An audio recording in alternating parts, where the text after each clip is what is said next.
Drink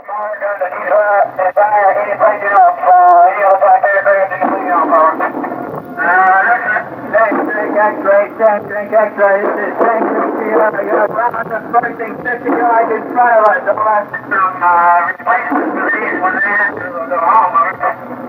All right.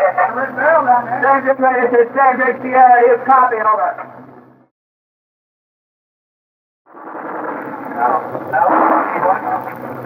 I was right behind you.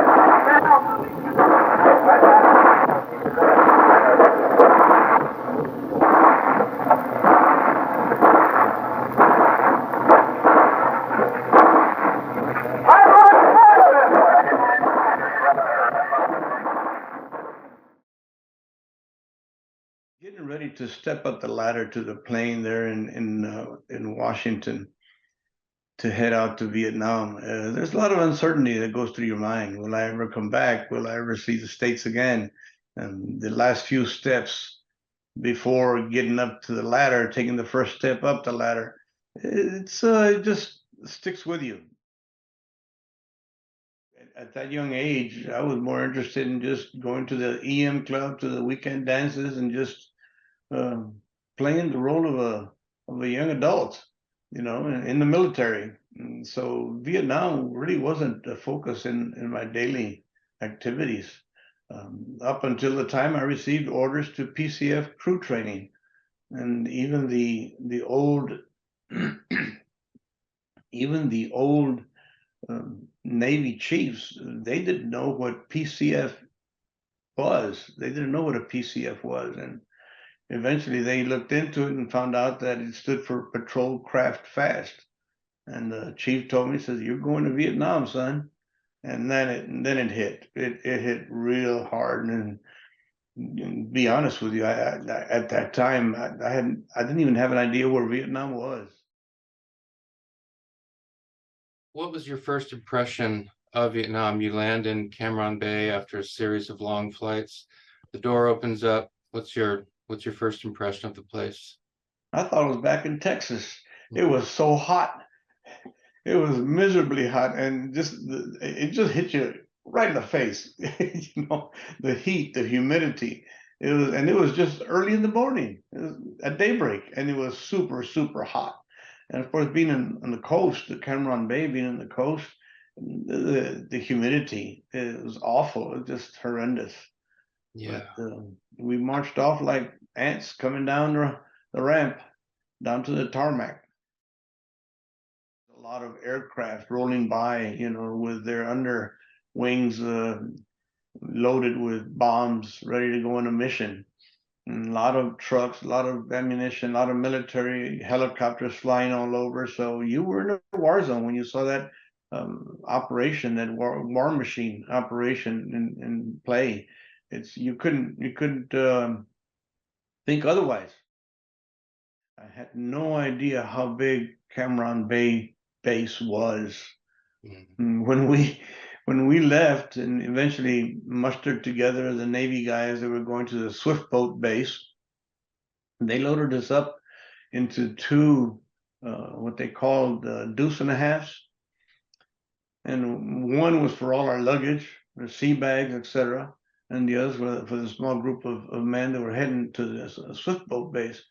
And we kept driving through the base and through the streets, turning here, turning there, and eventually wound up going to the outskirts of what I thought the base was. And pretty soon we're in what I consider underbrush. And so kind of started getting worried there. So wait a minute, we're going into the jungle and none of us have arms. Nobody issued us weapons. Who knows where's the Viet Cong hiding behind this bush or that bush, or is there a mine somewhere? So you start immediately having a little trepidation about what you're going and getting yourself into. But little did I know we were still inside the base. Actually went over this hill and saw the ocean and saw swift boats on the pier and barracks. There was the Navy base was there. And so we figured, okay, we're all right then. Here we are. So I want to move ahead. Just one last question about the flight. Do you have any recollections of the flight attendants, of their interactions with the guys?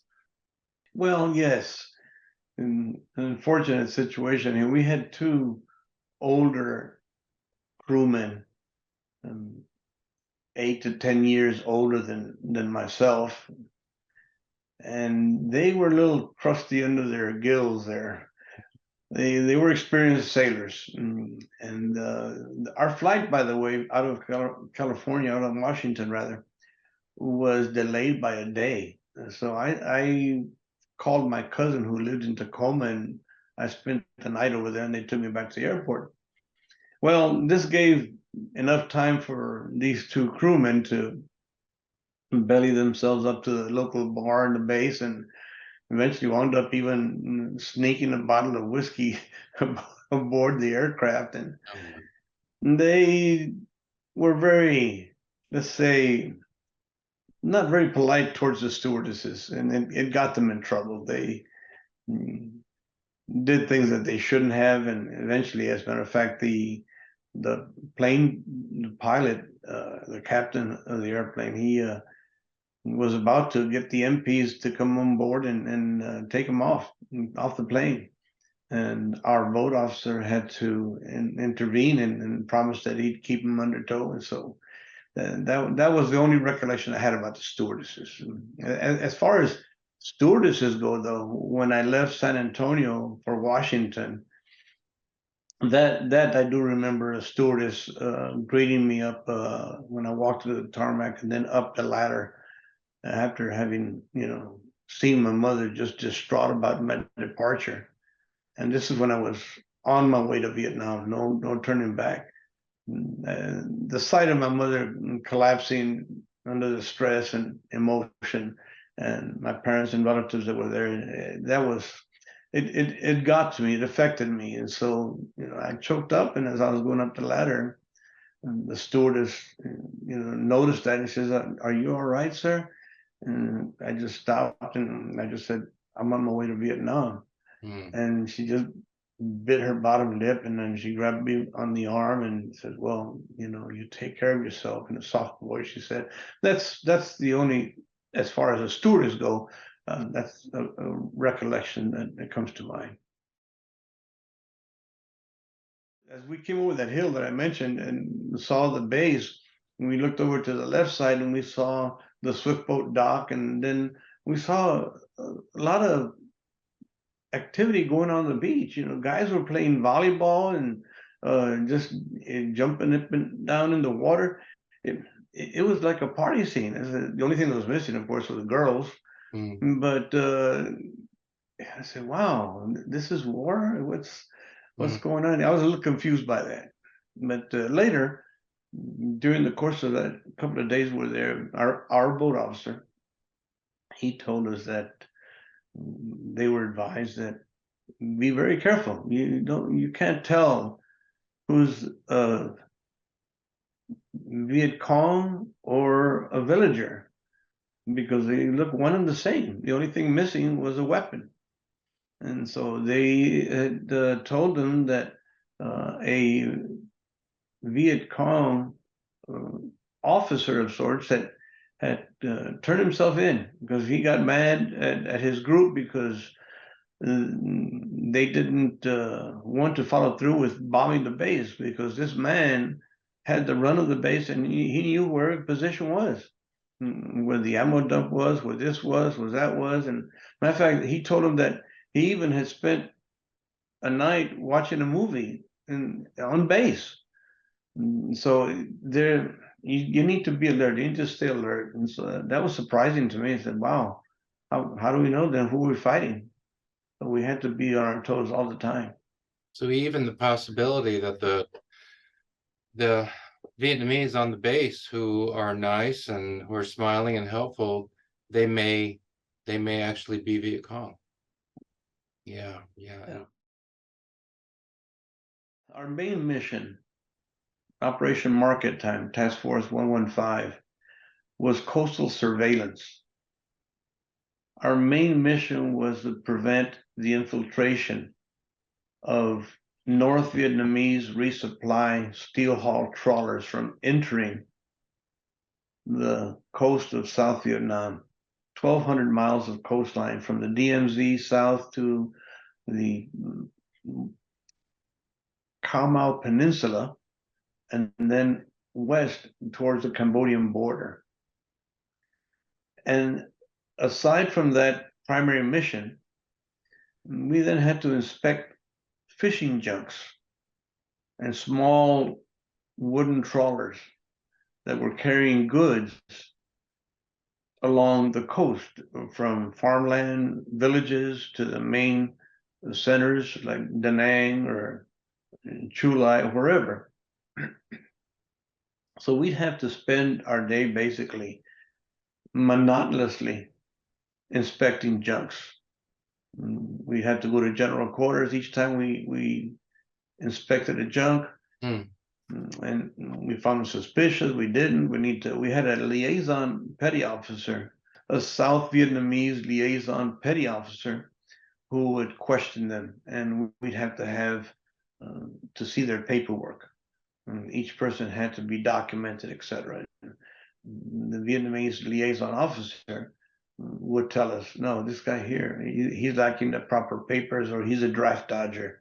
We need to bring him on board and secure him and take him to the closest junk base, Vietnamese junk base. A junk is a small wooden vessel that the Vietnamese Navy used, and they call them junks.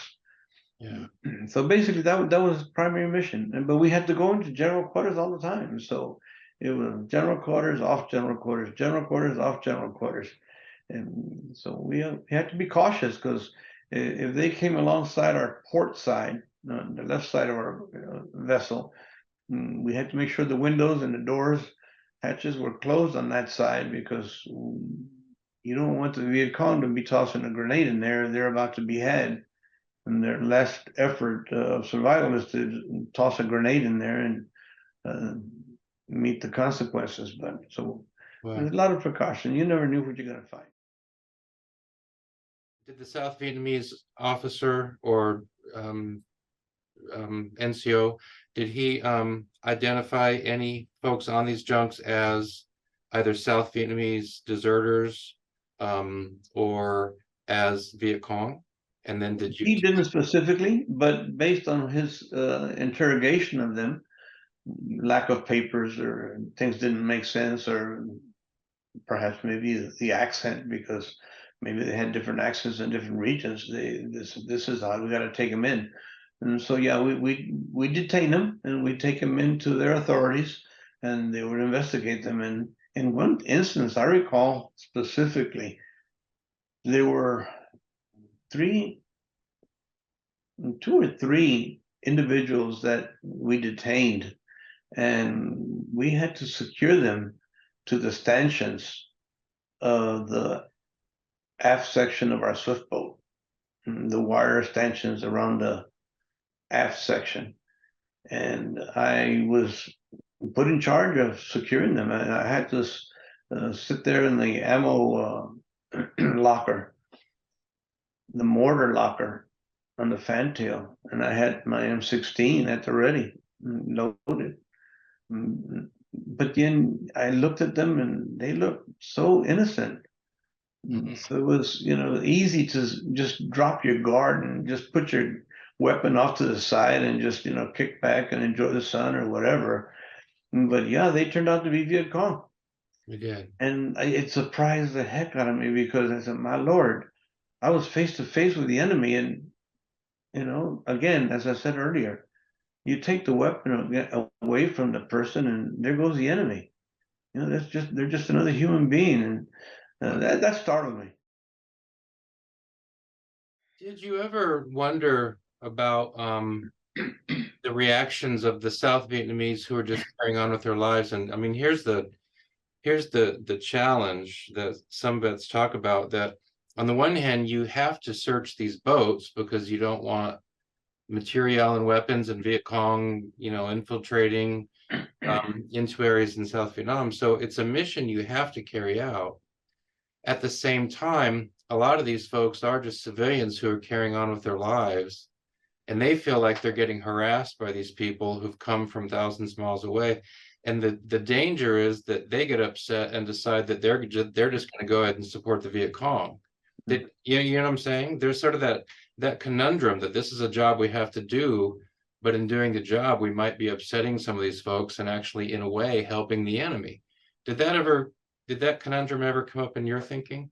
Well, as far as that specifically, I can't say that I did come up in my thoughts, but I do recall feeling for these fishermen, especially when I saw the older papasans, we call them, the older gentlemen with their straggly white beard and mustache coming down and weathered, by the sea, just trying to earn a living for their family, maybe, or for a business. And I remember, as a matter of fact, this happened to me on the first patrol that I went out on. Going out on patrol, then I witnessed the boat officer call us to general quarters, and I had to put my flak jacket on, my helmet, and I grabbed an M16 and stood at the ready and observed what they were doing.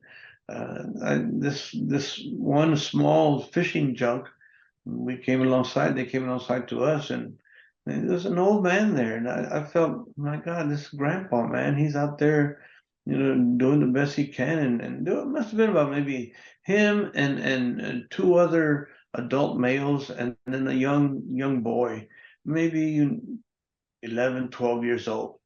And the little boy just, went up to his grandpa and just hung on to him in fear. I could see that there had fear in there. So I felt bad, gosh, there's nothing to be afraid. We're not going to kill you. We just want to inspect you.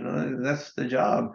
That was my first observation to this idea of, gosh, we're harassing them, but we're trying to save their country from the communists, and we're doing our part, but yet still they're trying to make a living, and we're interfering with their living process. When you were off the coast, did you ever see on land from a distance,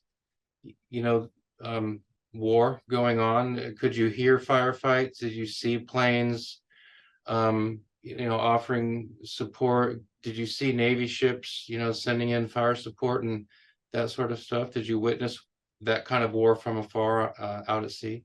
Yes, matter of fact, again, back to my first patrol, I did observe some firefights, green traces going one way from the enemy and red traces going back the other way. And from a distance, I couldn't hear. We were so far out, I couldn't hear it, but I could see the tracers, like little fireflies just going from one end to the other rapidly. And so, wow, I said, yeah, this is war. And I figured, what's going on with our troops on the ground? Are they taking casualties? On another occasion, once we were further along in our 1 year tour of duty there in Vietnam, and we were providing fire support using our mortar for supporting an enemy operation, an army operation inland. And in between mortar rounds, my gunner and we were sitting on the fantail with 81 millimeter mortars on our lap. And I had picked up a container of potato chips, and also some soda pops, soda drinks, and we were watching the war. You just, we could see that. I'm sure that you've heard of Puff, the Magic Dragon, and this aircraft was wow. To see that aircraft in action with its gun power, it's like in the darkness of night. It was like this. The plane had a certain procedure that it went around the enemy, the position of the enemy at a given angle, and then the angle of the machine guns that fired down was such that it pinpointed that location. And it looked like it was cutting a red funnel in the sky as it went around the enemy. I thought, oh my gosh, this has to be in. So nothing could have survived something like that. But it's at a distance. I couldn't hear it, but seeing it was enough. That was war. 2 or 3 boats were going up the river, somewhere between Chu Lai and Da Nang to our north. There was a river, Sang Kua Dai, I believe it was. And we went up the river. We had sandbags stacked all around the perimeter of our fantail. We had extra flak jackets draped over the stanchions as well, and we had a speaker system. And our liaison, a South Vietnamese Navy liaison, he was broadcasting with the speakers as we went along the river. And on the way back, after we had gone a certain distance, we were the last boat in line. And on the way back, we got hit. We were heading back towards the sea, and our starboard side is what got hit. And the sound of the explosion, the first thing came to mind, we've been hit by a rocket. And I was standing inside the cabin, and just at the foot of entering, stepping up a couple of steps to the pilot house, the South Vietnamese fisherman, the South Vietnamese liaison officer, was sitting on a bunk there in the pilot house with a microphone and blasting the message to the enemy. It was called Chu Hoi, surrender, give up your arms. Sure. So then, and we were going just so slow down the river, just cruising down the river. And we got hit, and a huge bang. And I turned around and looked down towards the pilot house, because that's where the sound came from. And I saw a huge white cloud of smoke, and I saw the Navy liaison officer just go like this and fall back into the bunk. And I thought, oh my God, he's dead. I'm sure he's dead. And next thing I knew, he was yapping big time on the microphone, just cursing probably the people that did this. And I looked at the starboard side area, and there was no damage. There was no evidence of a rocket or anything. What happened? Whoever was harassing us fired one shot, one rifle shot, and it happened to hit the area of where we had our hot plate, where we cooked meals and so on. And above the hot plate, there were coffee mug hooks holding Navy white, I think they call it white glass or white, those Navy ceramic, I don't know if they're ceramic, but they're white glass. Milk glass, they call it, I believe, right? And so that's what the round hit. It hit, and it burst all those coffee mugs and caused a big explosion. And of course, I didn't chuckle about that until way later, because it wasn't funny when we got hit. And so we wound up returning fire, but our boat officer, ceasefire, because there was a friendly village behind where we got shot at from. And that's what the Viet Cong did. They placed themselves between a village behind them and us that they were shooting at, because they knew that U.S. guys were good guys. They don't fire towards villages. It's against the Geneva Convention. So, but that was my very first experience in a firefight. It was short-lived, because our gunners fired just a short burst, and the attack didn't continue. He popped out of his spider hole and took a shot at us, went back down in his tunnel, and away he went. Skunk Alpha was a code name assigned to this vessel. On July the 11th, the aerial surveillance market time aircraft operating far out to sea spotted a contact and went down as aircraft YB-10. And they went down, investigated, took pictures, sent the data back to Vietnam, identifying the aircraft, the vessel rather. And they wound up going back up into the clouds and assumed that they were leaving. But of course, with their capabilities, their radar capabilities, they were able to keep an eye on the contact radar-wise from a distance. And the ship couldn't hear them. They presumed that the aircraft was gone and they were good to go. Well, they came back down again and took some more pictures. After that, as a matter of fact, let me get back a little bit to this. The vessel was heading towards the coast, towards the shoreline. And this was about maybe 22 miles out to sea. And he was the course he was heading on would take him to an area south of Da Nang, south of Chu Lai, in an area where Quang Ngai province is located. The My Lai village, you may recall My Lai was a tragedy there where Sergeant Calley and his men killed innocent people. That area is in the vicinity of the Batangan Peninsula, Mui Batangan. And it had a river that went not down the center, but a little bit south of center of that peninsula that stuck out from the coastline. And they were heading in that direction. Obviously, for a 120-foot steel hull vessel to be heading towards shore, you would think, well, if it's a cargo vessel, well, it's going to a port. And there was no port there. So that made it suspicious. Two, they were flying no flag of country origin. They had no radar. So it made it suspicious.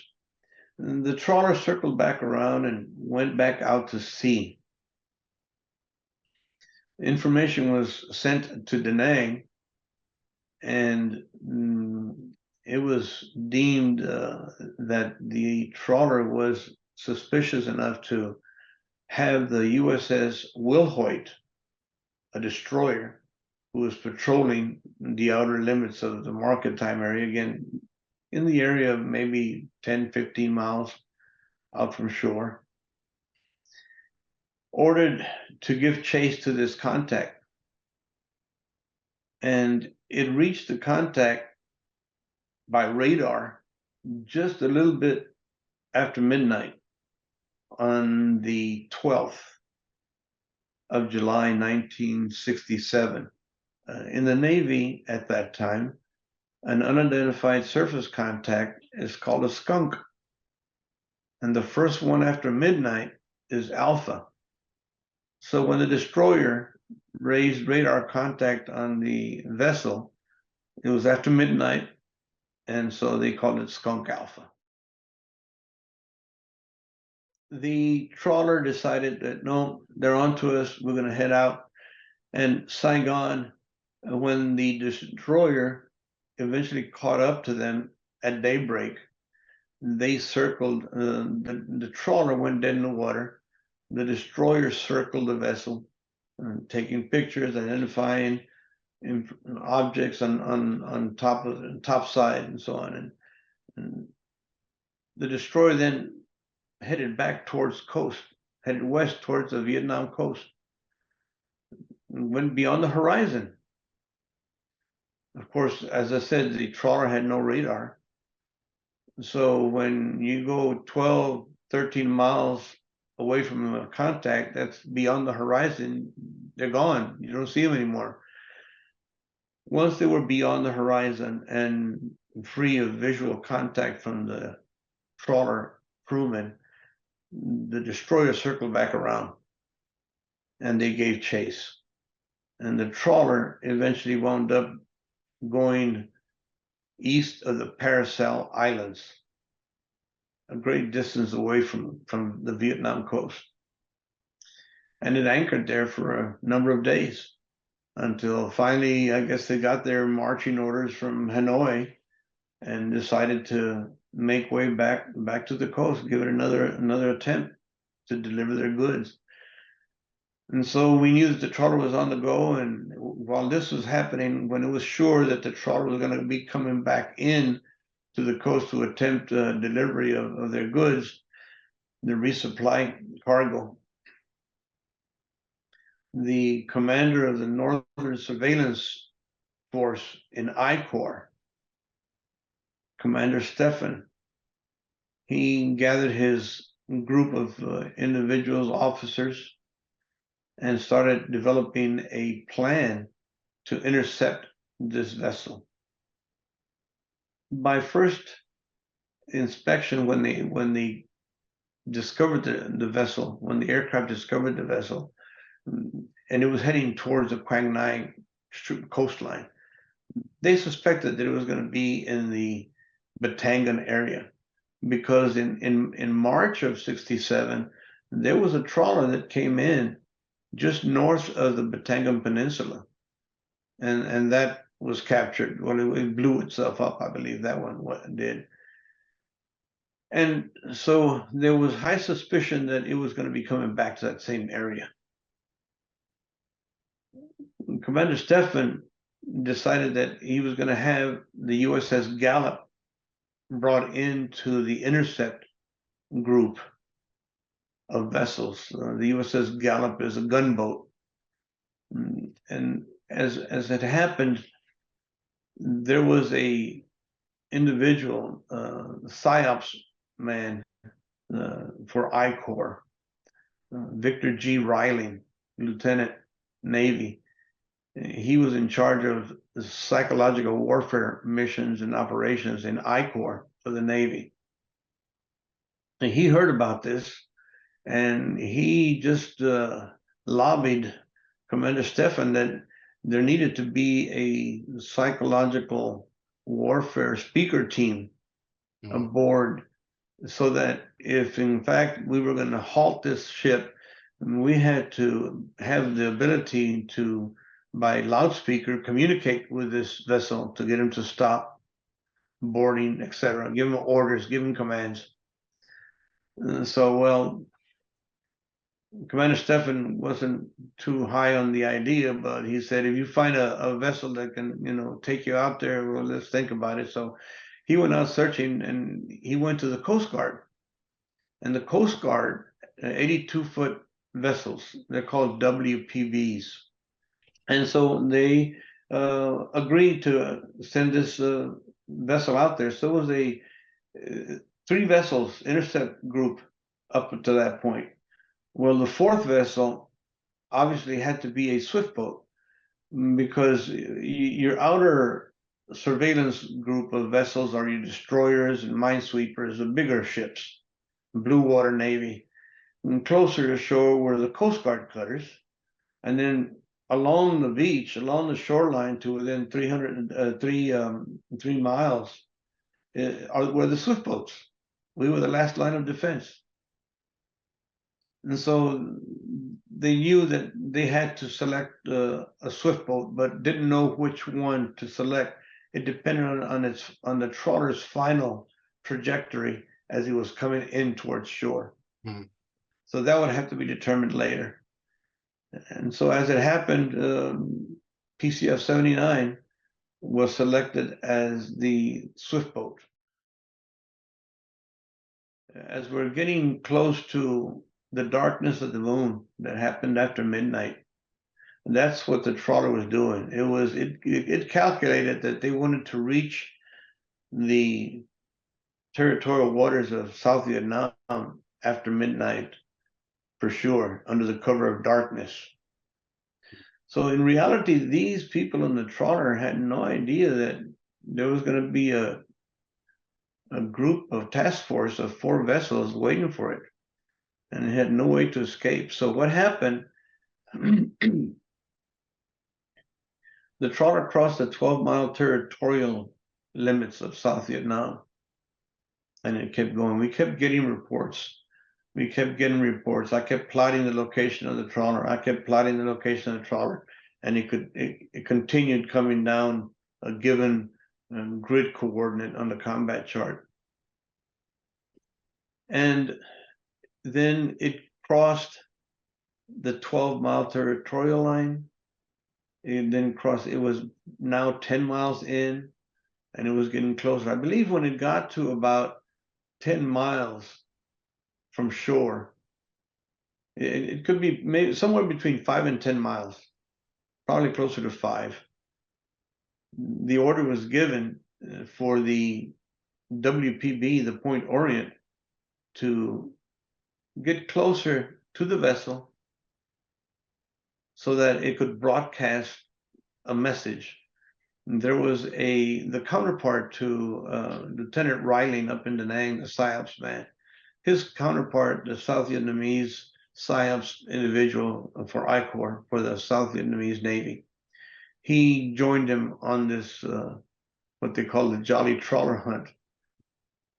And on the way from Da Nang to the trawler grounds, about 35 miles south or so, they prepared a message that was going to be broadcast when they came alongside the trawler. And they repeated the message over and over and over again, so that as it played the message, they didn't have to rewind it. It just kept repeating the message over and over again. So in fact, the Coast Guard cut at the Point Orient, began, orders were given to broadcast, and it ignored, it didn't stop. It kept going, and it kept going. As it got closer to the 5-mile limit, they wound up ordering us to fire warning shots across the bow. And so all we had was an idea based on radar what angle to use as we were approaching perpendicular to coast on either side of the trawler. We did our best. The gunner did his best to shooting towards a contact that wasn't visible, because we weren't close enough yet to fire the mortar at it to give it daylight. And so eventually we got to the point where we did, what happened, we fired the warning shots and it still kept going. It still kept going, ignoring all warning shots. And by that time, they knew we were there, but they were ignoring it. We also had the Army assault helicopter group out of Chulai come in and fire, support us with dropping flares, and they were there for combat support as well. There were 3 units that assisted us in that, and one of those flares finally fell between the trawler and land, the Batangan Peninsula, and wow, the silhouette of that enemy ship just came out of the darkness. That was wow. I thought, oh my God, what's going to happen next? And so sure enough, what happened after that, then the flare went away, and then we lost it again visually, and we had the radar. We were so close to shore. Our radar, all the big vessels, their radar was up higher above the surface of the ocean, and they lost the trawler, the contact, because the seas were getting choppier at the mouth, approaching the mouth of the river. And we lost it as well. And I mean, I was Mr. Bergen, our boat officer. He was piloting the swift boat, and I was standing next to him to his right and observing the fathometer and observing the radar. And all of a sudden you could see just little orange bleeps on the screen, and they couldn't have all been in contact. We had to have been picking up water chop because, like I said, the seas were rough at approaching shore. But eventually we spotted it, and I was convinced that what I was looking at was the contact, because I saw it moving, and I told Mr. Bergen about it, and he confirmed it, and he reported to the on-scene commander of the operation, which was Commander Stefan, and he gave orders to proceed after and take the trawler under fire. By that time, we're receiving fire from the vessel already. So they opened on you. They opened up on us, and as we initiated the gunfight, and they responded. And so he raked the trawler from stem to bow, and we then turned around. Of course, we had a mortar. If you recall, I mentioned our swift boat had a mortar, 81 millimeter mortar, and a machine gun mounted on top, piggyback style, on the mortar. And this trawler, this mortar was unique because it had capability to trigger fire it. And you could hand load it, level it, and then take aim and trigger fire it. And so Mr. Bergen, our boat officer, he gave orders. He had already given orders before to have the crew in the fantail fire illumination rounds that weren't successful up until after the helo popped what they call daylight over the ship. But our boatswain mate, Bobby Don Carver, he was our lead petty officer, and the engineman Ronald Reinhardt, they were both operating the mortar. Reinhardt loaded the mortar. Mr. Bergen ordered to fire HE round, high explosive, and I've got the actual recording recorded on the USS, on the Coast Guard cutter, the Point Orient. The man that was doing the psychological warfare tape, he rewound the tape and started recording over that. Yeah, that's been the broker now.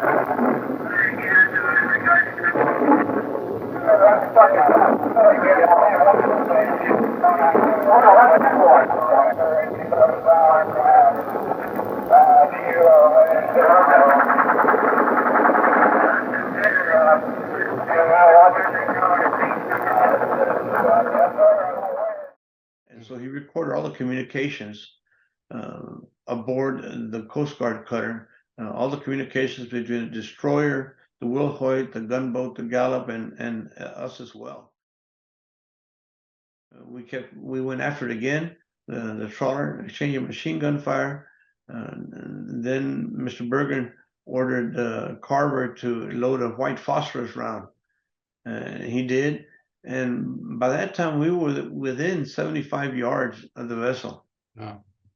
That close, we were exchanging gunfire back and forth to each other. And so Carver, Porky, that is Reinhardt, he loaded the 81 millimeter white phosphorus round. And Carver took aim and waited till he had the pilot house and on his target, and fired, and that mortar round went right into the port side pilot house door. Wow. And it just blew up in a ball of white flame. It was just blinding white. And that forced the trawler to run aground and veer to the right and got hung up on a reef and sandbar at the mouth of the Saki River on the Batangan Peninsula. And then eventually everyone started coming in. The Coast Guard cutter started firing, and the helicopters came in and started firing. And eventually, before it was all over, even the Korean Marines that were stationed in that area, the Batangan area, forced us to move to sea because they were going to start firing artillery at the enemy ship because they claimed that it's theirs. Cargo was 90 tons plus. 90 tons. So this is why now we're getting to the significance of taking this down, because it's carrying 90 tons of materiel for the war effort. This trawler's come down from the north and it's trying to infiltrate 90 tons of materiel to the south. So you mentioned ammunition. What else was on this? What else was on this ship that you captured? Well, primarily that's it. It was filled to the cargo holds were filled. If, for example, 395,000 7.62 millimeter incendiary type rounds. They had 996 82 millimeter mortars, 6 B-57 recoilless rifle rounds, 213 B-40 rockets, 1,900 anti-personnel mines, 6,880 C4 plastic explosive pounds, and of course then the 2,046 pounds of TNT self-destruct charge. Wow. So not only then does this operation that takes this trawler out, not only does it prevent all of that material from getting into the hands of the Viet Cong and NVA forces in the South, but it must have, I'm guessing it occurred to you at the time that probably this operation you were part of saved a lot of American and Allied lives as well, because that was material that the Viet Cong didn't have access to. Does that make sense? I mean, that, you know, this is important because the Viet Cong don't get it. It's also important because since the Viet Cong didn't get it, they weren't able to use it against our guys, against the South Korean allies, against our Australian allies, against our South Vietnamese allies, etc. Yes, that certainly is correct. But at my young age, at that time, 20 years old, I wasn't thinking in that detail about the benefit of us having captured this enemy ship and what it meant. Now, you said that as a young sailor, you're not thinking about kind of the big picture. But the government of South Vietnam clearly saw this event as a major thing. And so just if you could briefly say, you know, what happened with that? The government of South Vietnam puts on an event and the crew of your swift boat is honored. What happened there? Well, yes, that definitely we were recognized. Not only us. I can't tell you specifically which. I think more Navy personnel should have been at the award ceremony that was held on July the 19th, 1967 in Da Nang. I know the crew of the Wilhoit, they weren't there, and perhaps the crew of the gunboat, the Gallup, they weren't at the award ceremony, but and the Wilhoit, the same thing, the destroyer. I don't know. I can't tell you for sure that they were or weren't, but probably they weren't there. But we were. We were ordered to get in our dress whites and travel up to Da Nang on our swift boat and attend this award ceremony. We had no idea what was going on. Okay, they're gonna give us medals, I guess, for what we did. Admiral Veth, the commander of naval forces in Vietnam, and his counterpart on the U.S. Navy, on the South Vietnamese Navy side, they flew up from Saigon to come and observe this trawler cache. And I've got pictures, I've got U.S. Navy, official U.S. Navy photographs of all this. And so then after that, we went up to Da Nang for the award ceremony, and it was an honor and a privilege to be decorated personally by Premier Key and Chief of State Nguyen Van Thieu. So you mentioned that during this operation, Bobby Don Carver, operating the mortar, just got a direct hit right on the pilot house. But Bobby Don doesn't make it home from the war. And I wonder if you could just tell us the story of what happened to Bobby Don. Well, yes, it's a sad ending to the story.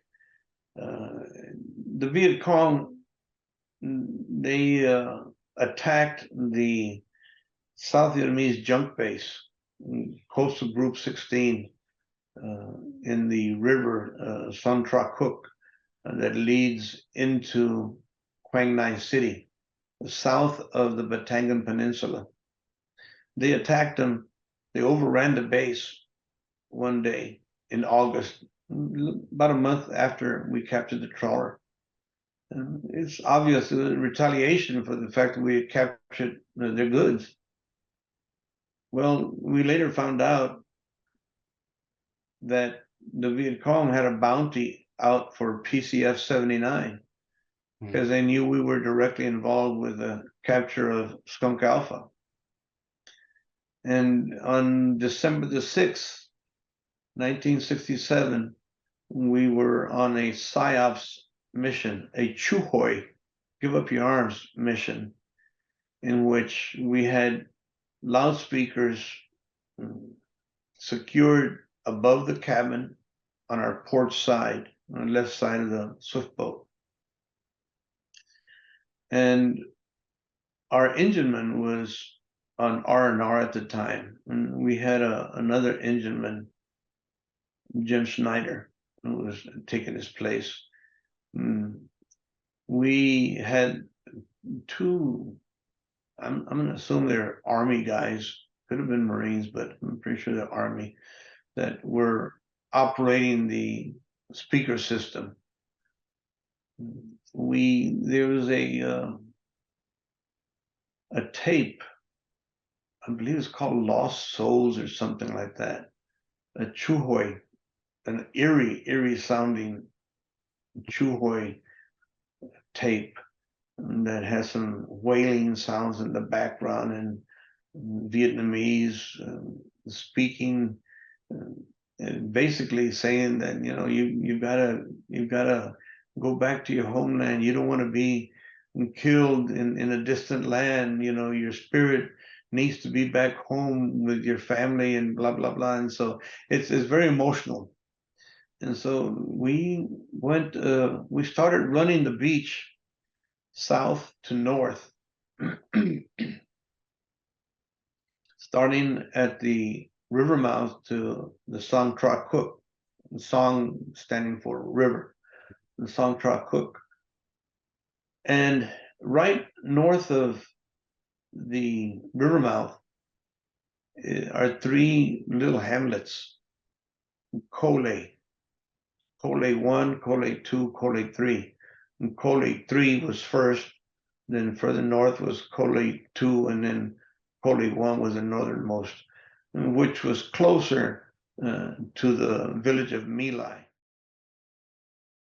So we're running the beach south to north and going very, very slow. And our swift boat can operate in 5 feet of water.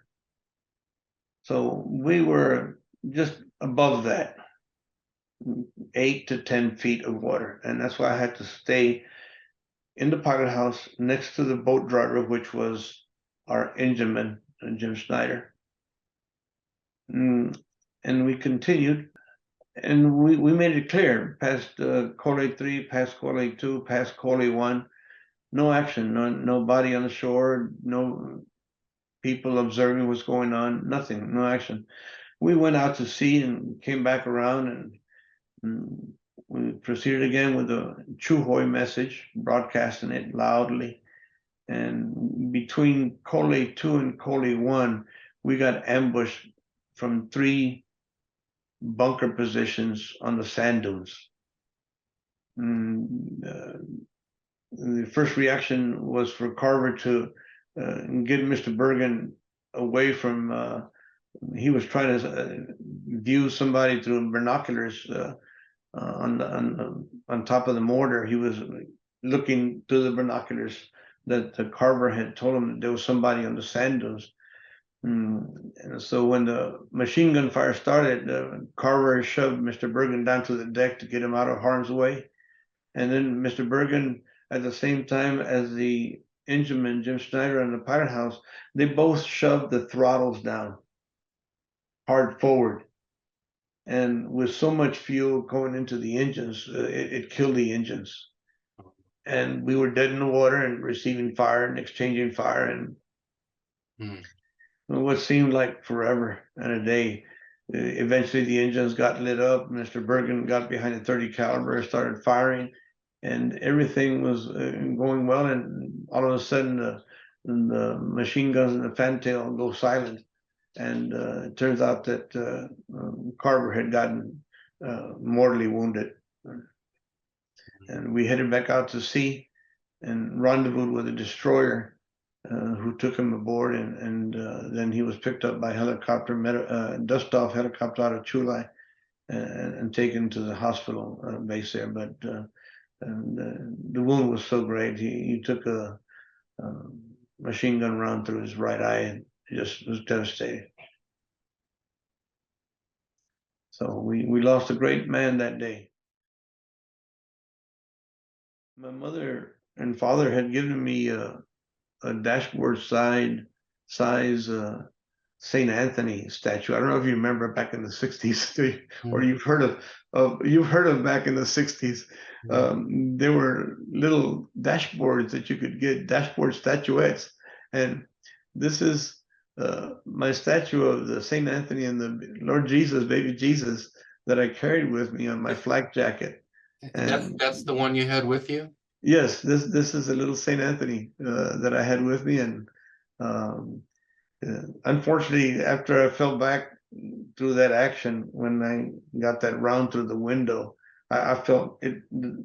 The action threw me down the deck basically, and the baby Jesus must have suffered. He lost his left arm. But